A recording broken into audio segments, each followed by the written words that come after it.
Kannur Pinarayi വെണ്ടുട്ടായിലും bomb കയ്യിലിരുന്ന് പൊട്ടി CPM പ്രവർത്തകന്റെ കൈപ്പത്തി തകർന്നിരിക്കുകയാണ്. CPM പ്രവർത്തകൻ വിപിൻ രാജിന്റെ കൈപ്പത്തിയാണ് തകർന്നത്. ഇയാളെ കണ്ണൂർ ചാലയിലെ സ്വകാര്യ ആശുപത്രിയിൽ പ്രവേശിപ്പിച്ചു. വിവരങ്ങളുമായി മിഥുൻ പിള്ള ചേരുകയാണ്. മിഥുൻ അല്പസമയം മുമ്പ് നമ്മൾ സൂചിപ്പിച്ചതുപോലെ തന്നെ CPMന്റെ ബോംബ് രാഷ്ട്രീയം ഒരു ഇടവേളയ്ക്ക് ശേഷം കണ്ണൂർ ജില്ലയിൽ സജീവമാവുകയാണ്. അത്തരത്തിലുള്ള ഒരു നീക്കം തന്നെയാണ് CPMന്റെ ഭാഗത്തിനും ഉണ്ടാകുന്നത്, അല്ലേ?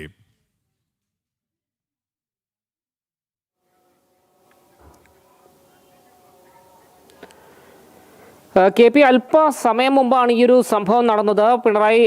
മുഖ്യമന്ത്രി പിണറായി വിജയന്റെ വീടിന് സമീപത്ത് വെച്ചാണ് ഈ ഒരു സംഭവം നടന്നിരിക്കുന്നത്. അവിടെ പിണറായി വെണ്ടുട്ടായി കനാൽക്കര എന്ന് പറയുന്ന സ്ഥലത്ത് വെച്ചാണ് CPM പ്രവർത്തകന്റെ കയ്യിലിരുന്ന് ബോംബ് പൊട്ടുകയും അയാളുടെ കൈപ്പത്തി ചിതറിപ്പോവുകയും ചെയ്തിട്ടുണ്ട്.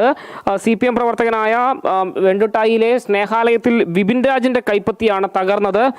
അയാളെ ഇപ്പോൾ കണ്ണൂർ ചാലയിലെ സ്വകാര്യ ആശുപത്രിയിൽ പ്രവേശിപ്പിച്ചിട്ടുണ്ട്. ഈ വിപിൻ രാജിന്റെ വീടിന് സമീപമുള്ള ഒരു തുറന്ന പ്രദേശത്ത് വെച്ച് ഈ ബോംബുകൾ കൈകാര്യം ചെയ്യുന്നതിനിടെ കയ്യിൽ നിന്ന് പൊട്ടി എന്നൊരു സൂചന തന്നെയാണ് പുറത്തു വരുന്നത്. വലത് കൈപ്പത്തി പൂർണ്ണമായും ചിതറിപ്പോയ നിലയിൽ ഇയാളെ CPM പ്രവർത്തകർ തന്നെയാണ് ആശുപത്രി എത്തിച്ചത് എന്നാണ് അറിയാൻ സാധിക്കുന്നത്.